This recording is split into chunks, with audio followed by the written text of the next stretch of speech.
ஒரு உந்துதல், அந்த மோட்டிவேஷன் அவங்களுக்கு கொடுத்தோம் அப்படின்னா இந்த கட்டத்துல இருந்து அடுத்த கட்டத்துக்கு என்ன செய்ய ஆரம்பிப்பாரு. இன்னைக்கு இந்த ஏரியா செய்யறாருன்னா அடுத்த பக்கத்து ஏரியானா எங்க ஏகே மோட்டோ தான் செய்யறதுக்கிறாரு. ஏன்னா அடுத்து அங்கதான் நாங்க கூட்டிட்டு போறோம்.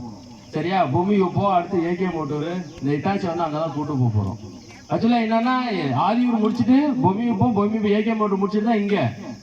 ஆனா இவரோட பிடிவாதம் என் ஊருக்கு செஞ்சு ஆகணுன்ற ஒரு எண்ணம். சரியா, அந்த பிடிவாதத்தால என்ன பண்றாரு தெரியுமா, அங்க இருந்து டைரக்டா இங்க எடுத்துட்டு வந்துட்டாரு வண்டி.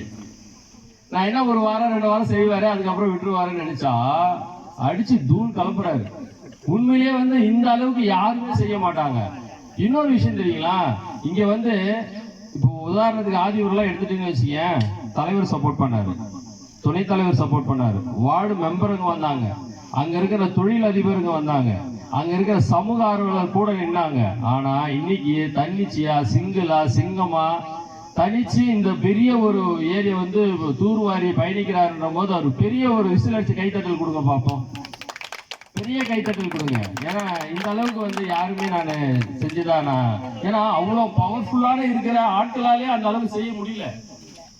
உதாரணத்துக்கு ஆதி ஒரு துணைத் தலைவரெல்லாம் வந்து 4 லட்சம் ரூபாய்க்கு மேல கொடுத்துருக்காரு. அவர் ஒரு ஆளே நின்று செஞ்சிருக்காரு, அவரும் கொடுத்துருக்காரு, தலைவரும் கொடுத்துருக்காரு. எல்லா வகையிலும் அங்க சப்போர்ட் இருந்தது. ஆனா இங்க தனி மனுஷனா தனியா நின்று என் ஊருக்கு இதை செய்யணும் அப்படின்னு சொல்லி ஒரே ஒரு அந்த குறிக்கோளோட இந்த விஷயத்த வந்து பண்ணியிருக்காருன்னும் போது உண்மையிலேயே வந்து அந்த பவர் இவருக்குள்ள இருந்ததுன்னா இன்னும் நிறைய பண்ணியிருப்பாரு. என்ன மாதிரி தலைவரெல்லாம் உருவாயிட்டு இருந்தாருன்னு வச்சுங்க, இந்த ஊரை என்ன இந்த மாவட்டத்தையும் மாற்றிருப்பாரு. அந்த அளவுக்கு வந்து அந்த அளவுக்கு அவருக்கு அந்த மக்கள் மீதும் அந்த சமூகத்தின் மீதும் அந்த அளவுக்கு ஆர்வம், அந்த அளவுக்கு செய்யணும் அப்படின்ற ஒரு மனசு இருக்கு பாருங்க. அதுதாங்க அந்த மனசு தான் வந்து இந்த அளவுக்கு